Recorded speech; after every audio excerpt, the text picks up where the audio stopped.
Lundi dernier, les adjoints Rosemarie Véron et Michel Houdbin ont inauguré le défibrillateur de la salle Jean-Bouin avec la déléguée générale de la Fondation CNP Assurance, Sylvie Chaumont-Vallon. Celle-ci a offert un chèque pour l'adjoint au sport de la ville d'Angers, Michel Houdbin. Mettre un appareil salle Jean-Bouin était une priorité. L'objectif de la mairie par rapport au défibrillateur, c'est d'assurer la sécurité des personnes. Dans des équipements comme ça, les gens se donnent à fond. On sait ce qui peut se produire. Dieu merci, ça arrive très peu. Mais on sait aussi qu'un défibrillateur, ça peut sauver une vie dans les quelques secondes qui suivent un accident. Donc c'est l'objectif, effectivement, c'est là d'assurer, non pas le sport santé, ça va pas avec, là. C'est vraiment la sécurité dans le sport et dans les épreuves sportives. L'objectif chiffré, c'est d'en mettre le plus possible dans tous les endroits où il y a des manifestations sportives de niveau qui nécessitent effectivement une dépense physique assez importante.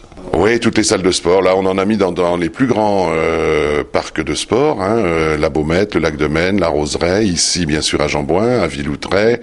La piscine, bien entendu, est équipée aussi.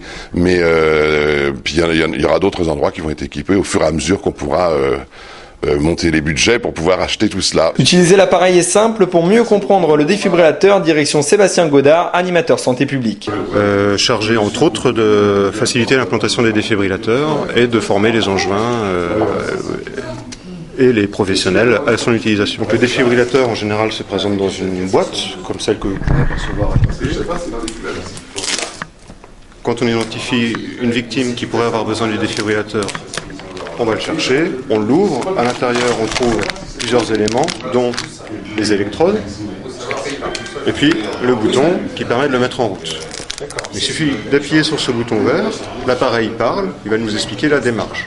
Donc même sans avoir été formé à son utilisation, on peut utiliser le défibrillateur. Les électrodes, il faut les placer comme indiqué sur le sachet, donc on ouvre le sachet, on prend les deux électrodes, on les pose sur le thorax.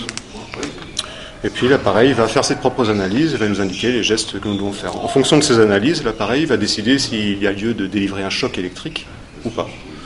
Si l'appareil détecte que le fonctionnement du cœur peut être faible, mais en tout cas est présent, ou alors qu'il n'y a plus de fonctionnement du tout, il va rien faire. En revanche, si l'appareil détecte une anomalie, ce qu'on appelle une fibrillation, donc un fonctionnement anarchique du cœur, l'appareil va choquer pour arrêter ou pour relancer le cœur de manière conforme à un fonctionnement pour le bien-être de la victime.